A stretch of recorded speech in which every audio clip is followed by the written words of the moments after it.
Hello, children of the night. Welcome back to Blood and Guts HHN special Halloween creature feature. With me, as always, is Mad Matt. How's it going, Mad Matt? As usual, I'm doing fantastic because it is our absolute favorite time of year, and that's Halloween. That's right. As he said, happy Halloween, friends and fiends, from Blood and Guts to you. We're excited about this episode. That's right. Let the fans know. What are we doing, Evil Adam? We are talking about the 2007 classic Trick or Treat, directed by and written by Michael Dougherty. And let me tell you, I saw this at the theater for the re-release a few nights ago, and it was a 4K screening with a special introduction by Michael Dougherty. Mm-hmm. I really enjoyed this. I did not know we were going to get all that at the beginning, but he comes out and he talked about how. So pretty much this movie was based on an incident when he was a child.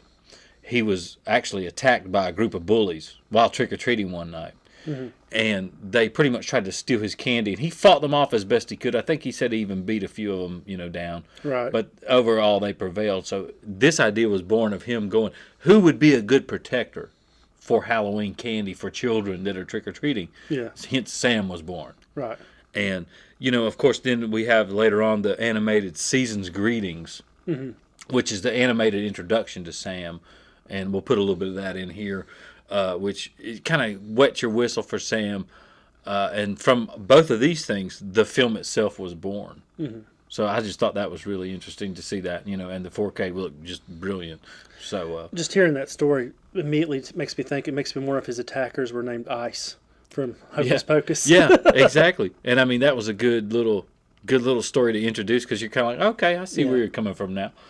But I mean, that's a great story. That's a great way for him to jump off and get his jumping off point for that movie. Yeah. And he does a good job taking his own personal experience, but then also hitting like urban legends too. Like, you have certain characters like the principal with the poison candy. Poison candy, like oh yeah. So, blowing out the jack-o'-lantern. Yeah. Don't do it, that kind of stuff. I love it. I love the lore and the urban legend of this film. I agree wholeheartedly. That's one thing that's well done. This one's extremely well written. It's put together where it's shot beautifully. Yeah. There's a lot we can definitely unpack here that we'll definitely get to. One thing that always amazes me about this movie, we were just having this conversation before, though, like Warner Brothers themselves, I just wonder if they didn't know what they actually had at the time, because like you said, it came out in 2007, right? But then it has very small release, like it didn't even break $1 million at the box office, and then it sat for 2 years before they ever released it on DVD, and that's when all of a sudden this cultural phenomenon hit for Trick or Treat. Yeah, really blew up. Yeah, people got in their hands, they started watching it, rewatching. Now it's built a huge cult following, like you said, to where now they're doing special screenings of it every year, and I do love seeing that with a film where it has a second life like that, where it just gets bigger than what it was originally. Yeah. And I know now I hadn't read much like where it's at right now. I know they're currently working on a sequel to it. Yep. And yep, that is true. like I said, this being one thing, I know you love a good anthology. I do. And, I'm a sucker for a good anthology. Yeah, and also this is highly regarded anthology. It has them 4 stories that are they're very tightly connected. Yep. And like I said, very well done. And it's speaking of good anthologies, we're talking about like Creep Show. Yeah. We'll take that for example. Body bags. Like this one actually starts with that great opening where it feels like a pulp horror comic. Yes. And you have that whole great animated part. Real photo intro there. Yeah. And then you come into this great homage to the director John Carpenter, which is what this film is. It's a great homage to the director John Carpenter. Right. Because you start with the pumpkin, and then you start with him behind the mask, the breathing. So it's almost like referencing Halloween there. Right. And as we go through the film, you just get more and more tips of the hat to John Carpenter himself. Right. So and with it being a good anthology, like I said, it's so well written, and like I said, everything does come together. You already kind of touched on that character Sam. What I love about Sam is in every one of the stories, he's in the background, just kind of watching, just chilling. Like I said, and then he finally gets his time to shine there towards the end whenever he meets the bus driver, Brian Cox's character. Right. And I love that character, and like we'll kind of delve more into Sam, like as we go along. But I thought that was very well done, and like I said, this movie itself, like I said, it's the atmosphere is the best way to put it. Like it's a movie like me and you've talked about before. Like, 'cause I just recently watched it within the first for the first time. It's just one that I never got around to. Right. And I watched it for the first time earlier this month. And like I said, I thought it was extremely well done. The atmosphere is one thing I take from this movie. Like you said, it's the perfect. It's one of those perfect movies where you can say this encapsulates Halloween in a small town. Fall. It feels like fall. It feels like a very lived-in small town in the fall. Right. And I love that. And I've often said, if I could live in that little fall universe in this town, I would. Minus the murders and all the crazy shit, of course. But, and then touching back on that Carpenter reference, I mean, you got references to Christine when you see the bus. You have the prosthetics that Brian Cox, has to purposely look like John Carpenter. And there's several references.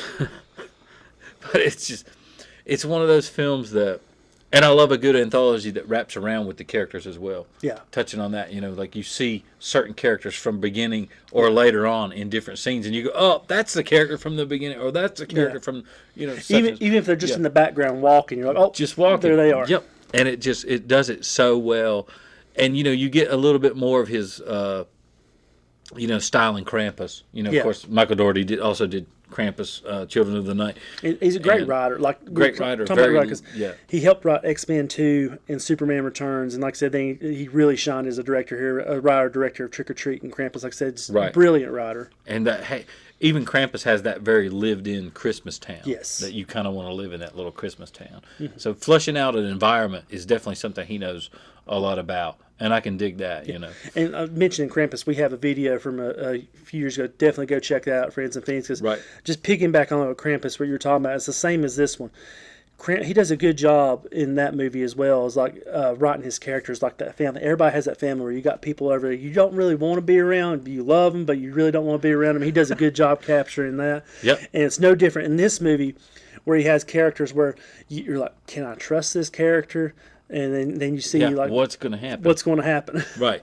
And you have even the opening, like I have that down in my notes, with the old Halloween safety video. I had read an interview with him where he said they kind of put that in the trailer at the beginning just to kind of tease you with the Halloween safety video from the old days. Yeah. And he loved it so much. He was like, no, we're actually going to put that in the intro to the film. Not only the trailer, but the intro itself. Right. So I thought that was just a great little touch there, with that. And I wondered, I hadn't found anything, in my research on this, if he was inspired by Tarantino, but I do love this movie is how you really start out with a movie. And if you've not seen it, fans, go ahead and stop here because obviously we've done spoiled a little bit, but if you don't want any spoilers, go watch it, then come back. Yep. So I'm going to give you a few seconds here.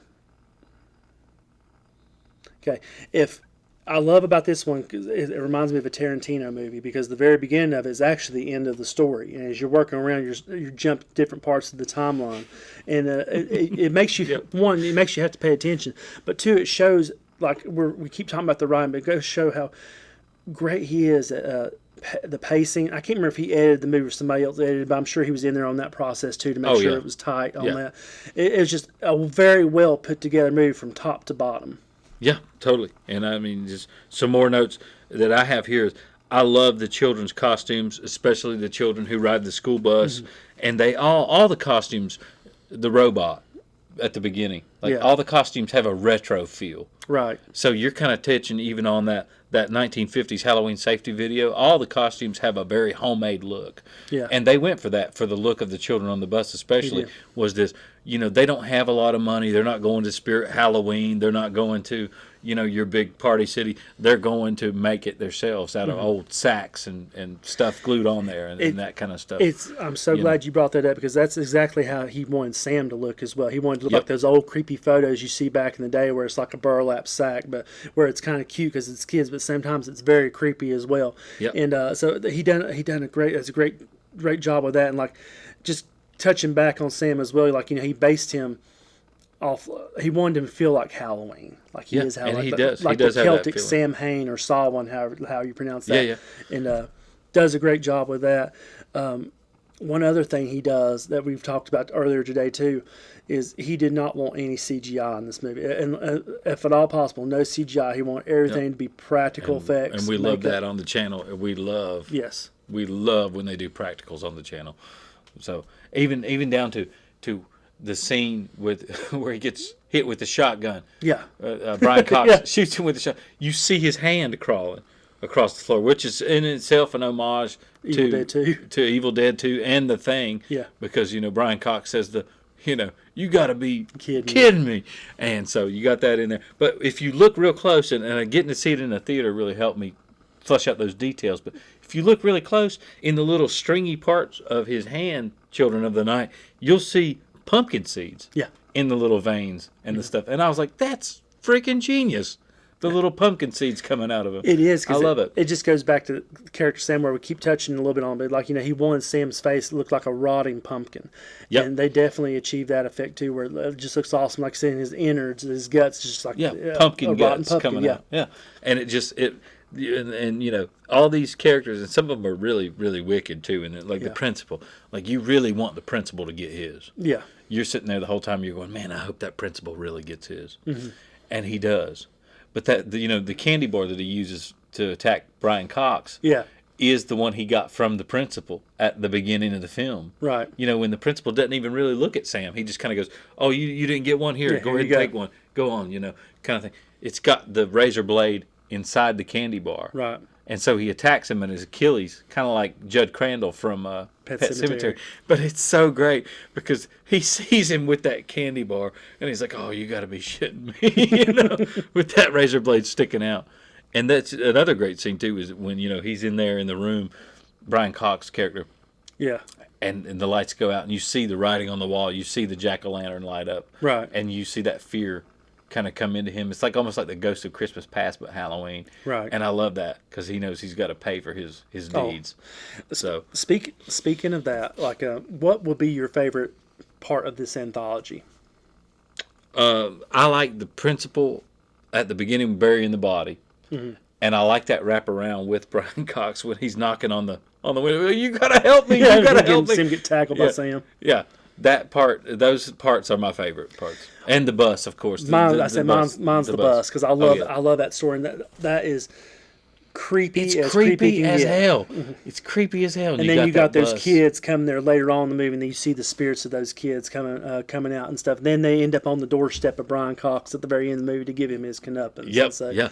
It's great. And yeah. those costumes, so not only, I don't mean to cut you No, off, no, but you got those classic costumes when you see them on the bus, the homemade. Right. Like one of them's even a sack with what looks like magazine lips cut out from a magazine on it and stuff like that. And the classic Dracula kind of fades over the face like this. Yeah. The classic Dracula rubber mask. But you see when the kids come back how they've been down in that muck of the rock quarry. And how they've been down in that nasty sludge. Right. So the costumes are now all black, and they got seaweed on them, and they got kelp on them. They're dripping with the sludge, and they're trick or treat. Reminds me of the Fog. Oh yeah, it reminds me of the Fog, and it's just another tip of the hat to Carpenter. Yeah. And I love these costumes so much. I do too. Like I said, it just goes back to everything, set design. Like we were talking about, how the town feels like a good, genuine Halloween town.